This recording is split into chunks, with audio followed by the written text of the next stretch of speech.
Hey guys, welcome to today's episode where we're going to talk about how you can make 100K as a travel social worker. I'm going to share with you my story about how I accidentally got into travel social work. So stay tuned.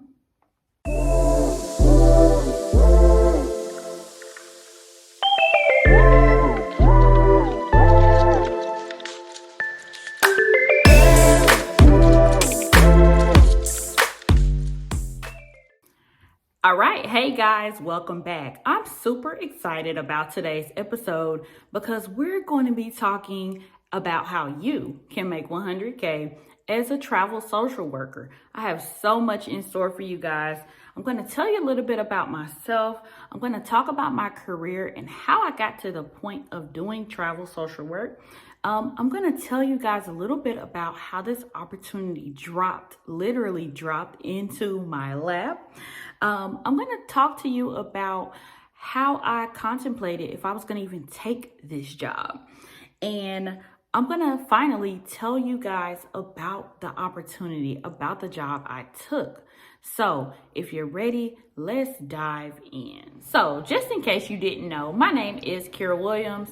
I'm a licensed master social worker. I'm licensed in the state of Arkansas, and I have been doing social work practice for 8 years.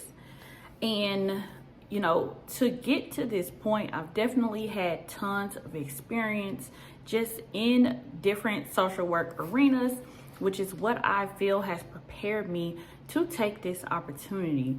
So I have a strong background in mental health therapy. I worked with adults. I worked with youth. I also worked in the education realm.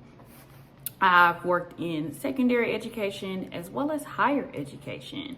I've worked on an acute care unit as well. And so all these types of experiences certainly prepared me for the opportunity that I am about to step into. At the end of my opportunities, my goal is actually to open up my own practice. And so taking this travel social work position will not only financially enable me to, be in the right place and be financially able to have my own practice, right? It's going to continue to grow my experience. So I can't wait to tell you guys about this opportunity. We're almost there. Hang in with me. Now it's time to talk about how this opportunity literally dropped into my lap. And I mean dropped into my lap.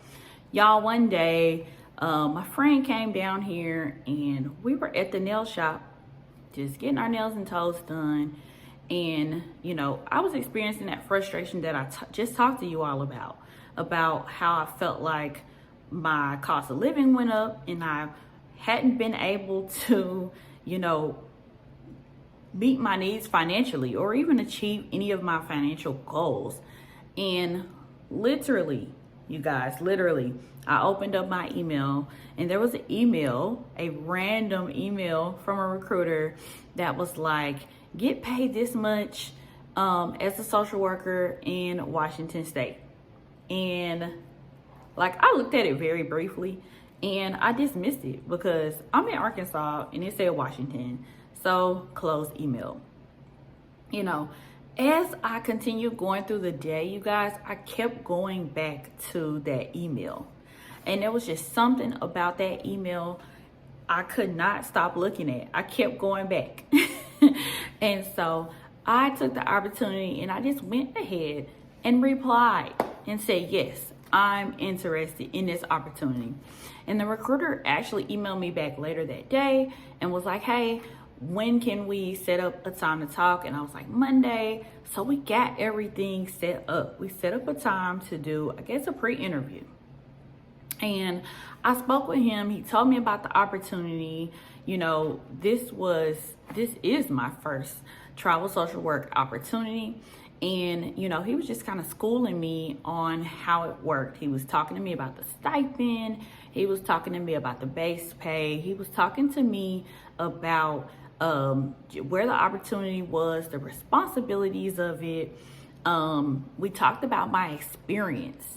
And, the more we talked, the more interested I got.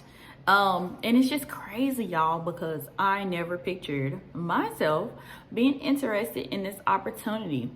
The opportunity, which I'm going to tell you more about the location and what I'm going to be doing, when I'm going to leave, all that jazz here in a second.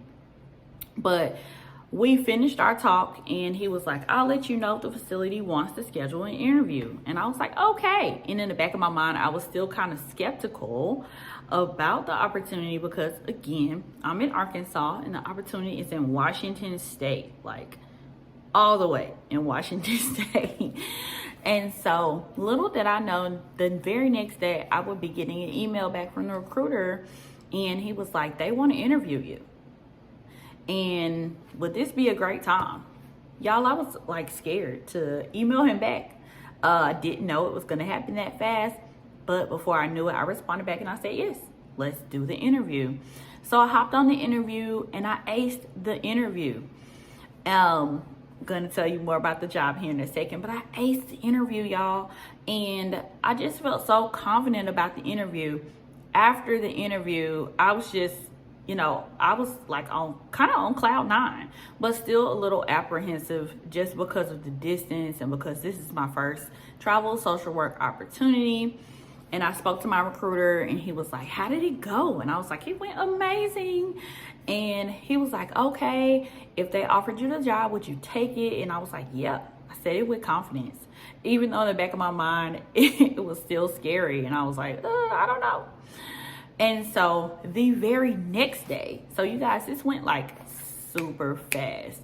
Day after day after day, I was getting updates in regards to this job. So the very next day after my interview, the recruiter emailed me and was like, they would like to extend you the offer. And I was like, wow. I was so floored. I didn't even respond to him immediately. Like, I was still at work and I think it was just like, wow, this moved super fast. And I called him later and I just shared with him, my apprehension. And again, this being my first travel social work opportunity, I had a lot of worries, right?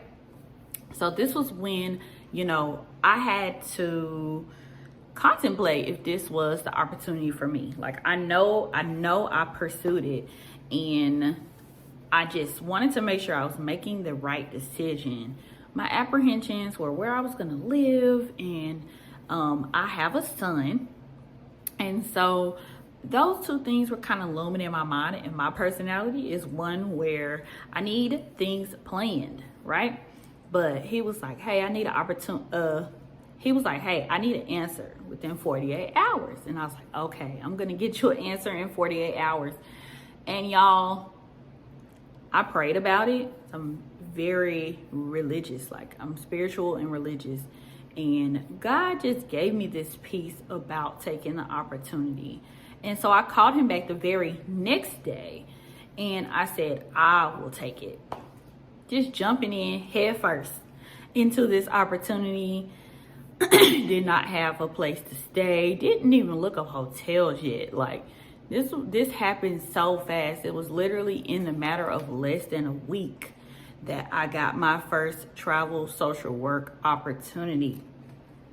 So what made me take this job, which I think is very important, because if you're, watching this, you're contemplating travel social work and you're trying to figure out if it's for you. So I can't tell you if it's for you, but I can tell you what made me take the opportunity that was presented to me. Number one, the pay. Okay. So let me just say, like, I'm not going to drop any numbers here, but honestly, I'm making 2.5 times what I make a year. I'm going to be making 2.5 times what I make a year as a travel social worker. So like, you're a contractor. So there's no taxes taken out, right, out of your paychecks like a W-4 employee. And you get paid weekly. You get a stipend that's non-taxed, right, if you live over 50 miles from your destination. And you get your base pay. And you get to experience different opportunities. So for me, this was an opportunity for me to see a different place, to be financially stable, to give my child opportunities to travel, right? To give myself opportunities to travel, to gain experience in a new field of social work. Those were my determining factors. And you guys, I have a job that I'm actually going to be ending a little bit after Thanksgiving. So this was a big leap of faith for me. So I just want to let you know, if you're watching this video and you're thinking about pursuing travel social work, or you got an offer and you're not quite sure if you're going to take it, like, take the leap of faith. Okay? You never know what's going to happen if you don't take that leap. So finally, to end today's video, I want to tell you all about the opportunity that I took. So this travel social work job is actually a mental health therapist, and it's in a community mental health center, and it's in Mount Vernon, Washington. This is my first travel opportunity, you guys. And again, I'm super excited. The pay is amazing, 2.5 times what I make the year, right? It's Mount Vernon is like 1 hour north of Seattle. And you guys, like, I'm learning so much, but the weather up there, I put the weather on my iPhone app. The weather is very similar to where I am right now, right? Even though it's in Washington, it's on the western side of Washington, on the side Seattle is on. So it's not super duper cold, right? There's not snow, not a ton of snow. There's not really any snow. And it just rains a ton. And so I'm going to do another video about how I'm going to get there, and my travel plans and things, and getting ready to go. Like, I'm going to share all this with you guys, because if you are someone who is trying to get into the travel social work field, you kind of want to see what it looks like. Travel nursing is huge, but you don't see a ton of content about travel social work. So if you all loved this video, please like, comment, subscribe. I'm going to be dropping different videos on here, not just about travel social work, but we're going to talk about dating. We're going to talk about self-love. We're going to just talk about things to better yourself and becoming an entrepreneur. So if you love this video, if it was helpful to you, let me know in the comments below. Thanks for tuning in. Bye.